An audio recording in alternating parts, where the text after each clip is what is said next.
오늘 누가복음 7번째 시간인데요. 제목이 어떤 지혜를 구하시나요입니다. 오늘 본문의 내용을 제가 잠시 정리를 해드리도록 하겠습니다. 하나님께서 모세를 통해서 주신 율법을 아주 잘 지키는 요셉과 마리아에 대한 이야기를 지난주에 우리가 함께 나누었습니다. 오늘도 마찬가지로 요셉과 마리아는 해마다 6월절에 예루살렘에 갔다라고 기록이 되어 있습니다. 그래서 예수님께서 12살이던 그 해에도 그렇게 하였습니다. 그것이 오늘 본문의 말씀인데요. 6월절 절기를 마치고 집으로 돌아가는데 그 당시에는 강도떼들을 만나는 것이 두려웠기 때문에 많은 사람들이 함께 절기에 움직였습니다. 그래서 나사렛에서 예루살렘까지 그렇게 함께 이동을 한 거죠. 그래서 그 유월절 절기를 마치고 나사렛인 자기 집이 있는 그 나사렛으로 돌아가는데 예수님의 부모인 요셉과 마리아가 예수님이 안 보여도 일행 중에 있겠지라고 자연스럽게 생각을 한 겁니다. 왜냐하면 다 같이 함께 움직였기 때문이죠.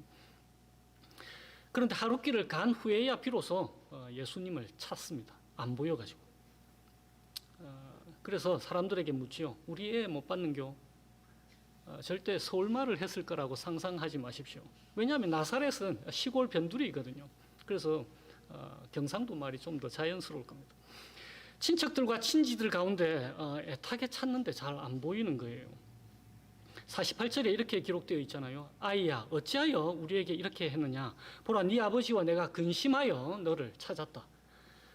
이 근심하여 찾았다라는 말의 뜻은 세번역에서 잘 번역한 대로 이런 뜻입니다.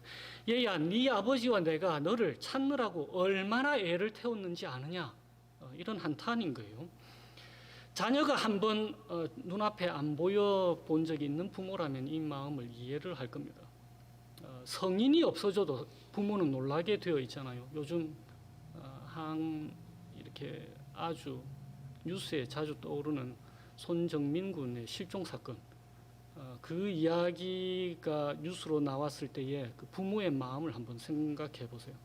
그러니까 그야말로 심장이 타들어가는 거예요. 그래서 사흘길을 되돌아와서, 그러니까 하루길을 돌아오고, 그러니까 갔다가 다시 되돌아오고, 그래서 3일 후에야 예수님을 다시 만났는데, 예수님은 성전에서 유대 교사들, 선생님들과 함께 얘기를 하고 있는 거예요. 대화를 나누고 있습니다. 그들의 말을 듣기도 하고 그들에게 묻기도 합니다. 그걸 보고는 예수를 애타게 찾던 마리아가 말합니다. 얘야, 너 왜 이러니? 너 와 이러노? 너 사춘기냐? 이런 말이었을 거예요. 그런데 예수님의 대답이 참 놀랍습니다. 예수님은 이렇게 마리아에게 대답을 하죠. 왜 저를 찾으셨습니까? 내가 내 아버지 집에 있어야 될 줄을 알지 못하셨습니까? 그런데 오늘 본문에 나오는 말씀처럼 그 부모가 예수님께서 하신 이 말씀을 이해를 하지 못합니다.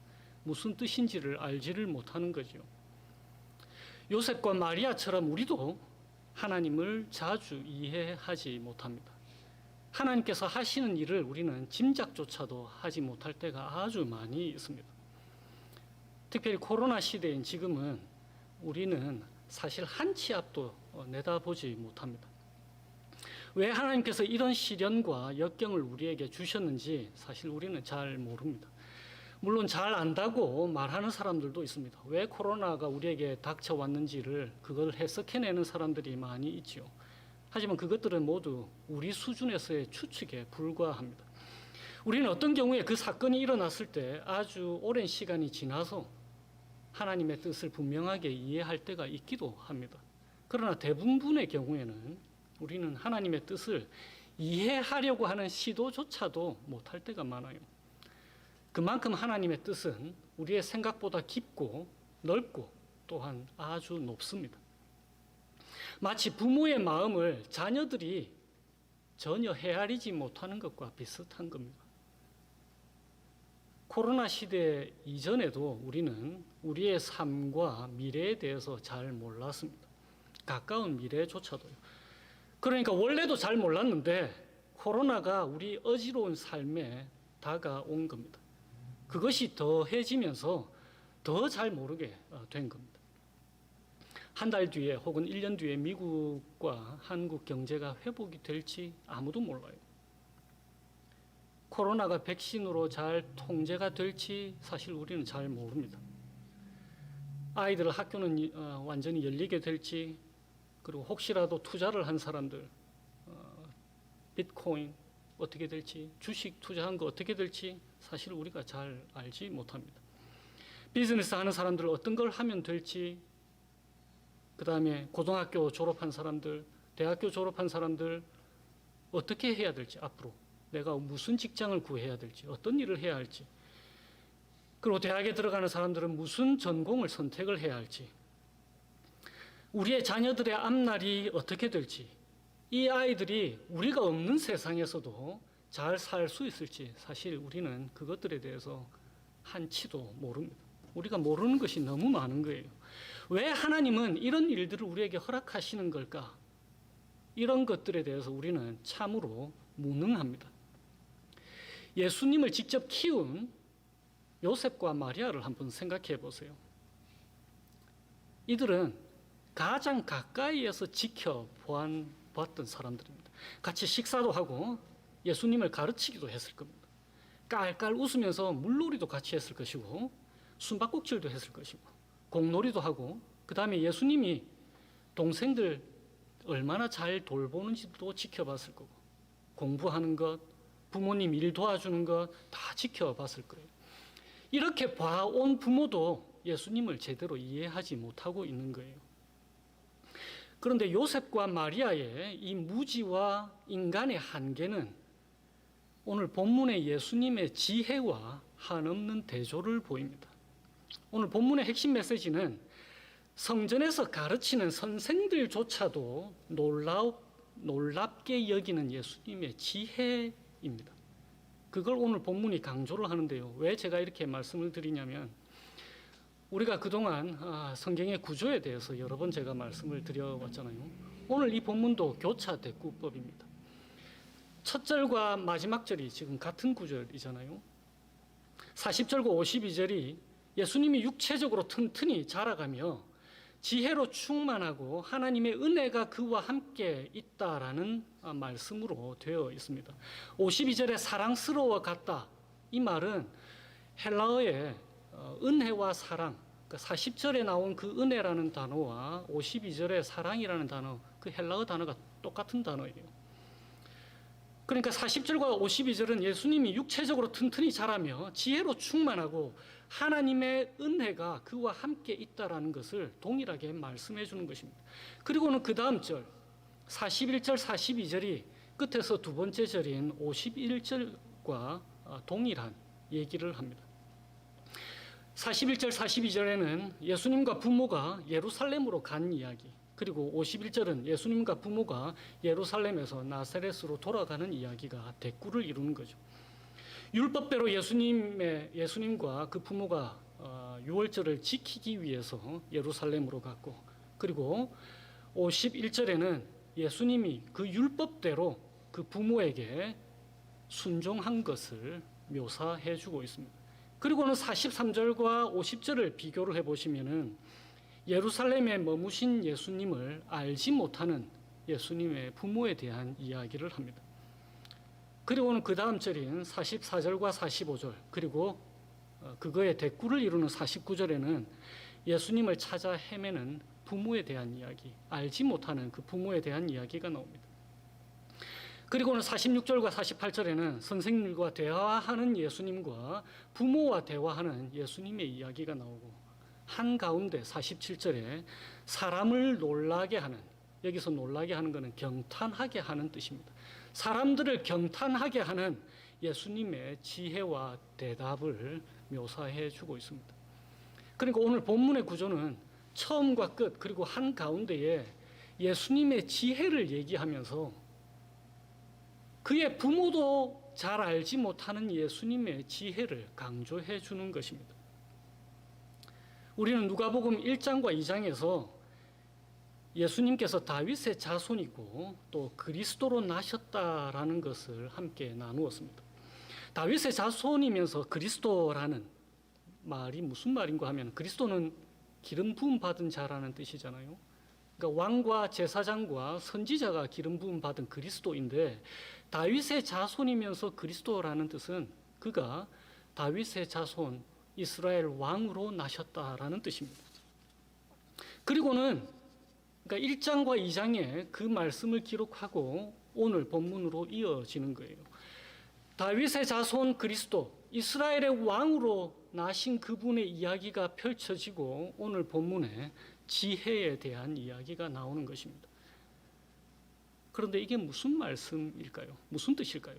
누가가 1장과 2장을 통해서 우리에게 무엇을 전달하고자 하는 것일까요? 왜 누가는 예수님께서 다윗의 자손으로 나신 그리스도이시며 지혜로 충만하고 지식과 총명으로 가득하다라고 말하고 있는 것일까요? 이사야 11장 1절에서 3절을 보면은 제가 말씀을 읽어 드릴게요. 이사야 11장 1절에서 3절에 이렇게 기록이 되어 있습니다. 이새의 줄기에서, 이새는 다윗의 아버지잖아요. 이새의 줄기에서 한 싹이 나며 그 뿌리에서 한 가지가 나서 결실할 것이요 그의 위에 여호와의 영 곧 지혜와 총명의 영이요 모략과 재능의 영이요 지식과 여호와를 경외하는 영이 강림하시리니 그가 여호와를 경외함으로 즐거움을 삼을 것이다 라고 하는 예수님에 대한 예언의 말씀이 나옵니다. 그리고는 잠언 9장에 여러분들이 잘 아시는 이 말씀이 나오는 거죠. 여호와를 경외하는 것이 지혜의 근본이요 거룩하신 자를 아는 것이 명철이다라고 말입니다. 47절에 지혜라고 하는 단어, 오늘 우리 본문의 47절에 지혜라고 하는 단어는 명철이라는 뜻입니다. 그러니까 40절과 52절의 지혜라는 단어와는 다른 헬라어 단어인데요. 지혜와 명철, 그 영이 그리스도에게 임할 것이니까, 그리고 그분이 다윗의 자손 그리스도 이스라엘의 왕으로 날 거라라는 말씀을 하고 있는 것입니다. 그러니까 누가는 이사야서에서 말씀하시는 바 세상의 구원자로 오실 분이 다윗의 자손일 것이고, 그리고 그 왕이 여호와를 경외하고 그분을 온전히 아는 지혜와 총명의 영으로 가득할 것이라는 것을 누가가 이사야서 말씀과 잠언의 말씀을 증언해 주고 있는 것입니다. 그런데 이것이 우리와 도대체 무슨 상관이 있습니까? 우리의 주 예수 그리스도께서 다윗의 자손 그리스도, 우리의 왕으로 오신 분이시고 지혜와 총명의 영으로 가득 찬 분이다라고 하는 것이 우리에게 무슨 뜻일까요? 좀 전에 저는 우리가 우리의 삶에 관한 여러 질문들과 문제들에 대해서 우리가 하나님을 이해하고 그분의 뜻을 깨닫는 데에 대해서 대단히 무능하고 무지하다고 말씀을 드렸습니다. 그래서 우리는 지혜를 갖기를 원합니다. 왜냐하면 우리는 우리의 삶에 대해 앞에 한 치 앞도 잘 모르기 때문이죠. 그런데 우리는 어떤 지혜를 이 땅에서 갖기를 원하는 것일까요? 많은 사람들은 우리가 하나님의 은밀한 목적과 섭리를 깨닫는 것이 지혜라고 생각을 합니다. 마치 자동차 운전자가 자동차 운전을 잘 하기 위해서 신호등을 껐다가 켜고 사거리에서 신호등을 조종하는 통제실에 있는 사람처럼 우리는 자동차 운전자의 모습으로가 아니고 통제자의 모습이 되는 것이 지혜라고 생각을 합니다. 그래서 하나님의 음성을 들었다거나 하나님은 내게 앞날이 이런 것을 보여주셨어라고 하는, 그래서 통제실에 계시는 하나님의 옆자리에 앉아서 그분과 함께 하는 것을 지혜라고 생각해서 그러한 지혜를 갈구하기도 합니다. 그런데 오늘 본문은 그것과 정반대의 이야기를 하고 있는 것이에요. 도대체 우리는 어떤 지혜를 갖기를 원하고 또한 갖기를 원해야 하는 것일까요? 방금 읽어드린 이사야 11장에 다윗의 자손 이스라엘의 왕, 우리의 왕, 그분은 지혜와 총명의 영으로 가득한 분이시고, 그리고 잠언서 9장에는 여호와를 경외하는 것이 지혜의 근본이라고 했고, 또 그분을 아는 것 혹은 그분을 인정하는 것, 그것이 명철이다라고 말씀하였습니다. 그래서 유대인들에게는 오늘 성전의 교사들에게도 성전에 나온 이 선생들, 이들에게는 지혜는 바로 이런 의미였던 겁니다. 여호와를 경외하고 그분을 알고 그분을 인정하는 것, 그것이 지혜라는 것이죠. 그렇기 때문에 오늘 본문에서 사람들이 그 예수님의 대답과 지혜를 듣고 놀란 그 이유는 예수님에게서 하나님을 경외하고 하나님을 인정하고 의뢰하고 하나님을 아는 것을 보았기 때문인 것입니다. 하나님을 책에서 본 것, 공부한 것, 이런 것도 있었을 거예요. 그렇지만 하나님을 경험적으로 아는 그것을 예수님에게서 보았기 때문에 사람들은 예수님을 보고 놀라게 된 것입니다. 한 몸인 부부가 서로를 잘 알듯이 그런 친밀한 알을 예수님께서 보여주셨기 때문인 것입니다. 오늘 49절에 예수님은 그 하나님을, 자신이 아는 하나님을 뭐라고 부르냐면 내 아버지, 나의 아버지라고 부르는 것입니다. 그렇기 때문에 예수님의 지혜와 총명은 하나님을 내 아버지라고 부르는 것에 집약이 되어 있는 거예요. 왜 이것이 중요하냐면요, 48절에 예수님은 49절에 나의 아버지라고 하나님을 지칭을 했는데 마리아는 예수님에게 뭐라고 하냐면 48절에 네 아버지와 내가 너를 얼마나 찾았냐 하면서 예수님의 아버지를 요셉이라고 지칭을 하는 거예요. 예수님의 지혜와 명철은 금방 읽어드린 49절에 하나님을 내 아버지라고 부르는 것에 집약이 되어 있습니다. 하나님을 아는 지식이라는 책, 제임스 패커가 쓴 그 책에 나온 한 구절을 제가 인용해서 말씀을 드리겠습니다. 지혜의 은사란 하나님의 은밀한 목적과 섭리를 해독해내려는 것과는 전혀 다르다. 오히려 이러한 능력이기는커녕 우리가 그런 쪽에 무능력하다는 것을 전제로 한다. 하나님의 은밀한 목적과 섭리를 해독해내는 것, 그걸 이해하는 것이 지혜가 아닌 거예요. 오히려 우리는 그것에 대해서 전혀 모릅니다라고 하는 것, 그 무지와 무능력을 인정하는 것이 하나님께서 우리에게 주시려고 하는 지혜의 근본이라는 겁니다. 우리는 사실 무능력합니다. 그렇기 때문에 그 무능력이 우리를 하나님 앞에서 겸손과 하나님을 존경하는 것으로 이끄는 거잖아요. 우리는 우리의 건강이 어떻게 될지 사실 잘 모릅니다.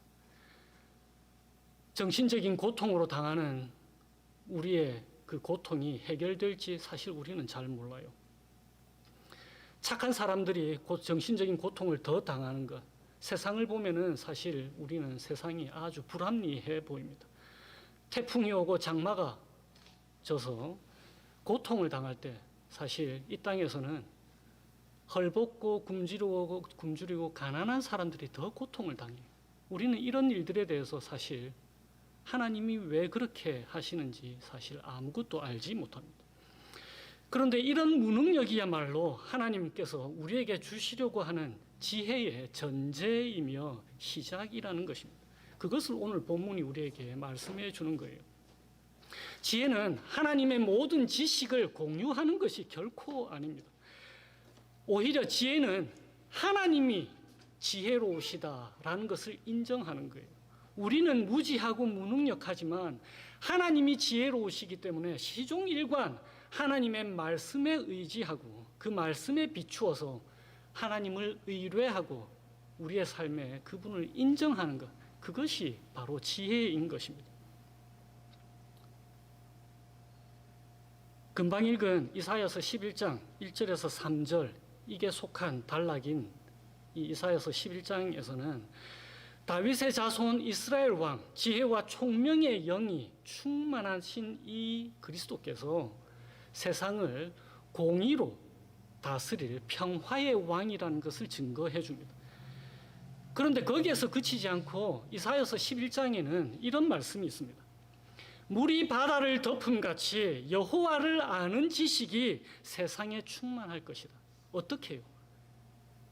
우리의 왕 그리스도를 통해서 이렇게 될 것이라는 것이 이사야서 11장이 우리에게 증거해 주는 것입니다. 우리의 지혜의 왕께서 우리에게 물이 바다를 덮음 같이 여호와를 아는 지식이 세상에 충만할 것이라는 것, 그 지혜를 우리에게 가르쳐 주시는 거예요. 그러니까 오늘 본문은 이사야가 예언했던 그 구원자 메시아, 하나님의 지혜와 총명으로 충만한 평화의 왕이 바로 예수님이시라는 걸 증언해 주는 겁니다. 그리고는 그것을 통해서 우리로 하여금 그 하나님을 알게 해주는 지혜를 우리에게 주시는 것인 거예요. 그분으로 말미암아서 예수 그리스도를 통해서 우리는 하나님을 알게 된다라는 걸 오늘 본문이 얘기해 주는 겁니다. 그런데 어느 정도로 우리가 하나님을 아는 것을 얘기해 주는 걸까요? 예수님은 하나님을 내 아버지, 나의 아버지라고 불렀습니다.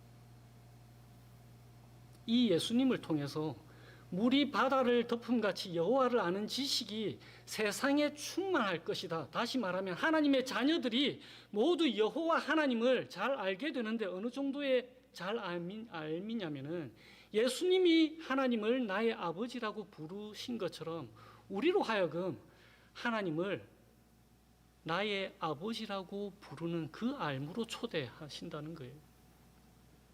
오늘 본문 40절과 52절에서 누가는 이렇게 얘기하고 있습니다. 하나님의 은혜가 예수님과 함께 하였다라고 말입니다. 그렇기 때문에 예수와 연합한 우리에게도 하나님의 은혜가 함께 하는 것을 증언해 줍니다.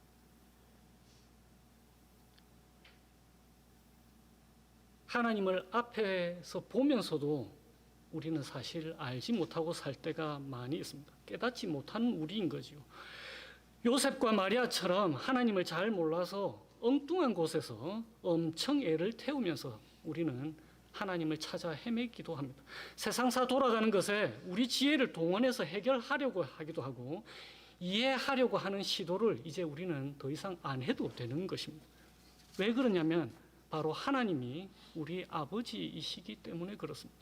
우리는 무능력하고 무지하지만 우리 대신에 우리 하나님이 지혜로우신 거예요. 우리 하나님이 우리를 위해서 자비로우신 아버지가 되시기로 하셨습니다. 창조하시고 우리를 속량하시고 우리와 평화의 관계를 맺으시고 우리를 한시도 빠짐없이 지키시고 보호하시는 아버지시라는 거예요. 그분이 우리의 삶을 책임지고 계신다라는 것입니다. 그 은혜와 사랑이 우리와 함께 한다고 오늘 본문이 우리에게 말씀하고 있습니다. 그래서 우리가 당하는 시련과 고난, 험난한 삶을 살아갈 때에도 그리고 하나님의 길을 분별하지 못할 때에도 하나님을 신뢰하고 하나님 안에서 기쁨과 평강을 누릴 수 있게 해주시는 것입니다. 하나님은 바로 이런 지혜, 하나님을 아는 지혜, 하나님을 내 아버지라고 아는 지혜를 우리에게 주시는 겁니다. 우리가 잘 아는 예레미야 31장 31절에서 34절 새 언약에 관한 말씀이 있잖아요. 여호와의 말씀이니라 보라 날이 이르리니 내가 이스라엘 집과 유다 집에 새 언약을 맺으리라 라고 하시면서 그들이 다시는 각기 이웃과 형제를 가리켜 이르기를 너는 여호와를 알라 하지 아니하리니 이는 작은 자로부터 큰 자까지 다 나를 알기 때문이다 라고 하나님께서 말씀하셨습니다. 그날이 오면 하나님이 우리와 새 언약을 맺으실 것인데 그때가 되면 하나님께서 그의 영을 우리에게 부어주셔서 우리로 하여금 하나님을 알게 해주신다라는 약속의 말씀인 것입니다. 그래서 47절에서처럼 성전에서 예수님을 만나서 그분의 말씀을 들었던 자들이 다 그 지혜와 대답을 놀랍게 여겼던 것처럼 우리도 주님께서 우리에게 주시는 하나님을 의지하는 그 지혜로 말미암아서 하나님의 지혜에 감탄하게 될 것이라는 것입니다. 왜냐하면 이 땅을 살아가면서 우리가 하나님께서 주시는 그 지혜로 하나님을 더 잘 알아가게 될 것이기 때문입니다. 하나님께서 예수 그리스도 안에서 우리와 맺으신 새 언약의 축복이 우리를 하나님을 아는 지혜로 초대하는 거예요. 성령을 통해서 하나님을 아는 지식과 지혜에 더욱더 자라가게 되시기를 주님의 이름으로 축원드립니다. 제가 잠시 기도하겠습니다.